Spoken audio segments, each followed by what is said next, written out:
Hi friends, here's Abdullah Sultani and you are watching my YouTube channel On Air with Abdullah। बात करते हैं जी market के review की। तो आज के ऐसी 100 इंडेक्स अपने 6 साल के हाई को तोड़ता हुआ 51,070 के ऊपर क्लोज हुआ और 338.96 पॉइंट का इजाफा देखा गया मार्केट में। वॉल्यूम की बात करें तो तीन वॉल्यूम की बात करें तो 36,40,70,705 शेयर्स का वॉल्यूम लगा, जो कि पिछली दफ़ा की निस्बत बहुत ज़्यादा हैवी वॉल्यूम है। इसमें ज़्यादातर वॉल्यूम लीडर्स में ज़ाहिर बात है सेलर्स भी थे, क्योंकि मार्केट में आज प्रेशर भी देखा गया। लोगों ने जैसे जैसे मार्केट ऊपर गई सेलिंग भी देखा गया। उसके बाद देखा जाए टॉप एक्टिव स्टॉक्स में देखा जाए तो OGDC ने कमाल ही कर दिया, बहुत अच्छा परफॉर्म किया। इसमें टॉप एक्टिव स्टॉक के अंदर OGDC ने ₹5.36 की चेंज देखी गई और इसने ₹5.36 गेन करके 102.45 के ऊपर क्लोज़ हुआ। और इसमें अगर वॉल्यूम देखा जाए तो 2,74,98,000 का वॉल्यूम देखा गया। इसी तरह PPL ने भी बहुत अच्छा परफॉर्म किया, 85 पे क्लोजिंग दी और 2.66 के ऊपर क्लोज़ हुआ। FFL भी अच्छा रहा। फौजी फूड की तरफ देखा जाए तो कैल देखा जाए तो उसने भी अच्छा परफॉर्म किया, क्योंकि उनके जो है वॉल्यूम्स तो अच्छे जा रहे हैं। उसके बाद देखा जाए PRL में भी बहुत ज़्यादा ट्रेड देखी गई। आप लोगों को PRL की कल बाइंग कॉल भी दी गई थी, उसको आप ज़रूर कंसिडर करें, क्योंकि PRL आगे बहुत अच्छा होने जा रहा है। ये इस वक्त बेटर रेट है, इस रेट के ऊपर आप बाय कर सकते हैं। एयरलिंक की बात करें तो एयरलिंक ने भी ₹2.16 का फिर इजाफा दिया और ₹35.23 के ऊपर क्लोजिंग दी। एयरलिंक का मैं आप लोगों को बता दूं कि इसने इंशाल्लाह ₹40 का हो जाना है, बहुत जल्दी आपको 40 का लेवल दिखाता जाएगा। उसके बाद सुई नॉर्दर्न गैस पाइपलाइन देखा जाए तो सुई नॉर्दर्न ने, क्योंकि गैस की प्राइसेस अप जाने लगी हैं, अभी समरी पेश हुई है। अगर वो समरी एक्सेप्ट हो जाती है तो सुई नॉर्दर्न पाइप गैस भी अपना अच्छा जो है वो इम्पैक्ट मार्केट में दिखाएगा। और सुई नॉर्दर्न की अगर बात की जाए तो 53.93 पे बंद हुआ, ₹2.18 मुनाफे के साथ। और इसमें अगर वॉल्यूम की बात की जाए तो वॉल्यूम में भी इसमें अच्छा खासा वॉल्यूम देखा गया, 90 लाख का इसमें वॉल्यूम था। उसके बाद देखा जाए तो टॉप एडवांस स्टॉक्स की बात किया जाए तो पैकेजेस ने बहुत अच्छा परफॉर्म किया, अदर KSP ने बहुत अच्छा परफॉर्म किया, एटलस होंडा ने बहुत अच्छा परफॉर्म किया। अब बात करते हैं कि मार्केट में होने क्या जा रहा है। तो ये तो सारे करैक्टरिस्टिक थे जो आपके साथ शेयर किए हैं। तो मार्केट में जी अब ये होने जा रहा है कि आप लोगों ने कभी पुराने दौर में सुना होगा कि हॉकी की जो है ना वो कमेंटेटरी हुआ करती थी, कलीमुल्लाह कलीमुल्लाह टू सलीमुल्लाह सलीमुल्लाह टू कलीमुल्लाह। ये इस वक्त सेम मार्केट में चल रहा है। एक ब्रोकर बाइंग करता है किसी बड़े सेक्टर में, वो दूसरे ब्रोकर को माल उठवाता है और नेक्स्ट डे वही ब्रोकर किसी और सेक्टर में घुसा होता है। तो आप यहाँ से देख लें कि अगर पिछले 3 डेज़ का अगर मैं रिव्यू करूँ, 3 वर्किंग डेज़ का, तो पहले आपने देखा जो है टेक्नोलॉजी सेक्टर है उसमें हल्का सा बूम आया। साथ ही कोई जो है ना बड़ा बायर, बिग प्लेयर वहाँ से बाहर निकला और उसने देखा कि जी अब मुझे ना एंट्री लेनी चाहिए ऑटोमोबाइल में। उसने फ़ौरन ऑटोमोबाइल में एंट्री ले ली, सारे शेयर्स खामोश पड़े थे और ऑटोमोबाइल जो है ना चलना शुरू हो गया। उसके फ़ौरन बाद देखा जाए तो जो है ना आज की मार्केट को अगर स्टडी किया जाए तो ऑटोमोबाइल तो थोड़ा बहुत चला, लेकिन ऑयल एंड गैस सेक्टर को उसने उठा दिया। और ऑयल एंड गैस सेक्टर के अंदर आज लोगों को माल सबको दिलवा कर, और जो है ना जब मार्केट काफ़ी ऊपर गई अप्रॉक्सीमेट तकरीबन 600 पॉइंट तक जब उसने गेन दे दिया, तो मार्केट को जो है वो उन्होंने आहिस्ता आहिस्ता अपनी सेलिंग शुरू की बिग प्लेयर ने। और बिग प्लेयर ने अपना सेलिंग शुरू की और अदर्स को मटेरियल दे के अपना, जिसको कहते हैं अपने शेयर सारे उनको वो बॉट करवा के, तो जो है वो मार्केट से बाय निकल गए। अब बात किया जाए तो PXX ने जो आज 600 पॉइंट तक का इंट्राडे में गेन किया है और 51,000 की ब्रीच कर दी है, और ये आफ्टर 6 ईयर्स जो है ये हुआ है। तो ये गुड साइन है हमारी, अगर देखा जाए तो इकोनॉमी के लिए तो बहुत बेहतर साइन है। देखा जाए तो अब जो है ना मर्केंटाइल एक्सचेंजेस से, हार्वेस्ट से, मुख्तलिफ जो है ना वो जो इंटरनेशनल फॉरेक्स ट्रेडिंग वाले हैं, जो करेंसी एक्सचेंज वाले लोग हैं, वो लोगों को कॉल्स कर करके इन्वेस्टमेंट के लिए जो है ना वो बार बार लोगों की तवज्जो दिला रहे हैं, लोगों को कॉल्स कर रहे हैं। मार्केटिंग कॉल्स ज़्यादा आना शुरू हो गई हैं। हमारे भी काफ़ी जो फॉलोअर्स हैं व्हाट्सएप चैनल पे और यूट्यूब चैनल पे, उनको में से भी कईयों को कॉल्स आई कि जी आप जो है ना वो इधर इन्वेस्टमेंट करें। लेकिन स्टॉक एक्सचेंज परफॉर्म ही ऐसा कर रही है कि कोई भी इन्वेस्टर यहाँ से इस वक्त एग्ज़िट नहीं लेना चाह रहा। लेकिन आप सब लोगों को मैं बता दूं कि करेक्शन ड्यू है, आप लोगों ने इस चीज़ को ज़हन में रखना है। और करेक्शन ऐसे नहीं होगा कि मार्केट, मैंने आपको पहले भी बताया था कि 700 पॉइंट, 800 पॉइंट, 1000 पॉइंट गिर जाए और उसके बाद दोबारा जो है वो मार्केट जो है वो रिकवरी बड़े आराम आराम से ले। मार्केट जब भी करेक्शन लेगी, कोई एक सेक्टर गिरेगा फिर दूसरा सेक्टर गिरेगा, तो आप लोगों ने क्या करना है, अपना राइट स्टॉप लॉस के साथ काम करना है और कीप ऑन जो है ना, आप अपनी keep I on your share. आप देखें कि आपके शेयर की प्राइस अगर डाउन जा रही है, आपके बाइंग लेवल से नीचे जाने लगी है, यू शुड टेक एग्जिट। हम दोबारा उसमें एंट्री ले लेंगे, नो प्रॉब्लम विद दैट। और चलती मार्केट में महंगा शेयर खरीद के महंगा बेच लेना बेहतर है, ना कि किसी ऐसे शेयर को आप परचेज कर लें जो कि चल ना रहा हो और गिरती मार्केट में फिर और ज़्यादा गिरता जाए। क्योंकि ये स्टॉक एक्सचेंज है, ये न्यूज़ बेस भी चलती है, टेक्निकल्स पे भी चलती है।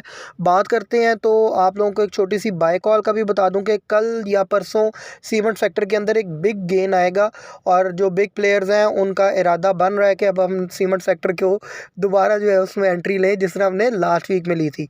दूसरा ये है कि आप सब लोगों ने एक चीज़ ज़हन में रखनी है, कोई ऐसी बाइंग मत करें जिसमें आपने चीज़ों को शॉर्ट करें, या आप लोग जो है ना शॉर्ट सेलिंग मत करें, जिसको हमारे PSX की ज़ुबान में कहते हैं कि बाटा मत मारें। क्योंकि उसकी रीज़न ये है कि ये जो है रोल ओवर वीक है और लास्ट वीक है जो है वो इस मंथ का, तो इसमें सब ने अपनी पोजीशन जो है वो क्लियर करनी है। आप लोग जो लोग लेवरेज पे काम करते हैं, मैं तो इसको इनकरेज नहीं करता और ना ही लेवरेज पे काम करना पसंद करता हूँ, लेकिन जो लोग लेवरेज पे काम कर रहे हैं वो काइंडली जो है इस चीज़ को, इस टिप को ज़रूर जो है वो अंडरस्टैंड करें और एक्नॉलेज करें। उसके बाद अगर बात की जाए तो रिज़ल्ट की, तो रिज़ल्ट्स में देखा जाए तो फाइनेंशियल रिज़ल्ट्स में एबट लेबॉरेटरीज़ का रिज़ल्ट कुछ इतना अच्छा नहीं आया। अर्निंग पर शेयर जो है 2022 के मुकाबले में बिल्कुल भी जो है वो डाउन चली गई और लॉस भी काफ़ी ज़्यादा उनका इस दफ़ा है, तो दैट्स वाई जो है इन्होंने कोई भी पे आउट नहीं किया। उसके बाद बात की जाए हबीब मेट्रोपॉलिटन बैंक की, तो इनका अर्निंग पर शेयर 2022 से बहुत बेहतर आया। 7.11 का इन्होंने अर्निंग पर शेयर 2003 में शो किया और लास्ट ईयर ये 3.57 था, मतलब कि डबल हो गया।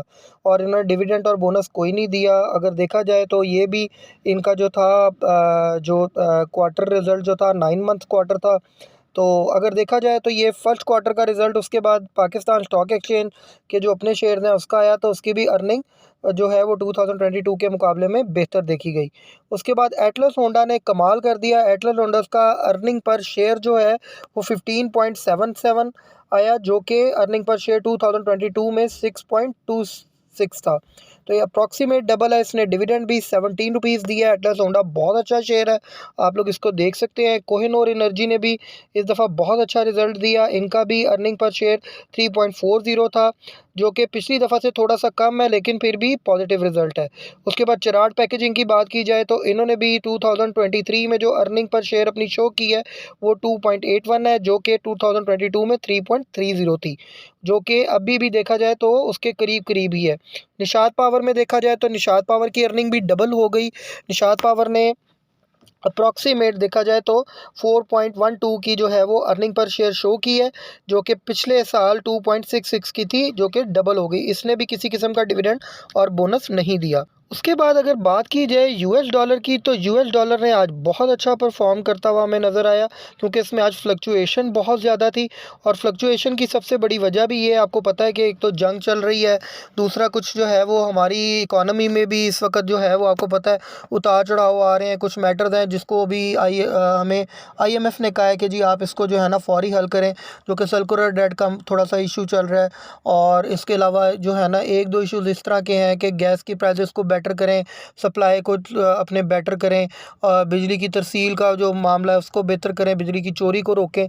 तो ये सारी चीज़ें अभी जो है वो IMF के साथ डिसाइड होने जा रही हैं।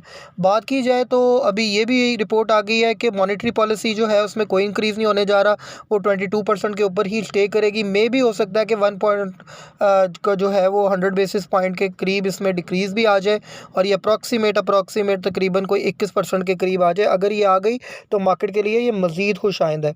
तो डॉलर की बात की जाए तो 281 के करीब डॉलर ने आज हाई लगाया, और अगर इंटरबैंक में बात की जाए तो डॉलर ने जो है वो आज की अगर बात की जाए तो डॉलर में इंटरबैंक 279.12 के ऊपर रहा, और 278.80 के ऊपर जो था वो 20 अक्टूबर को था, और आज 283.2 के ऊपर जो है वो ट्रेड हुआ।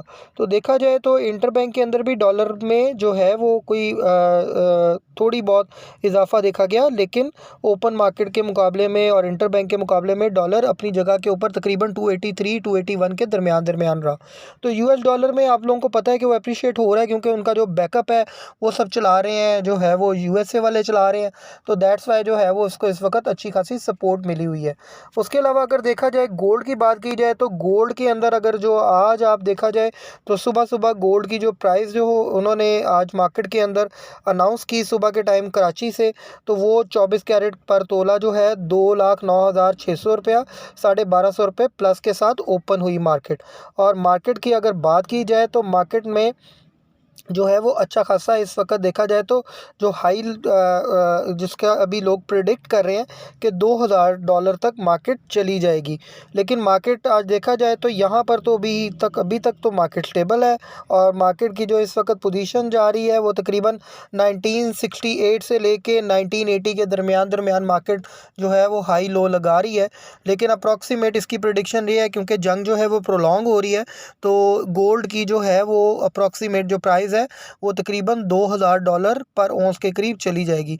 तो आप सब लोगों के लिए यही सजेशन है जो मैंने पिछली दफ़ा दी थी कि 1960 के दरमियान बाय करें, और 1985, 1980, 1990 के करीब आप लोग एग्ज़िट ले लें। और कोशिश करें कि अगर आपने फिर भी एग्ज़िट नहीं लेना तो फिर वो हमारी स्टॉक एक्सचेंज वाला तरीका है कि आप लोग अपना स्टॉप लॉस ज़हन में रखें।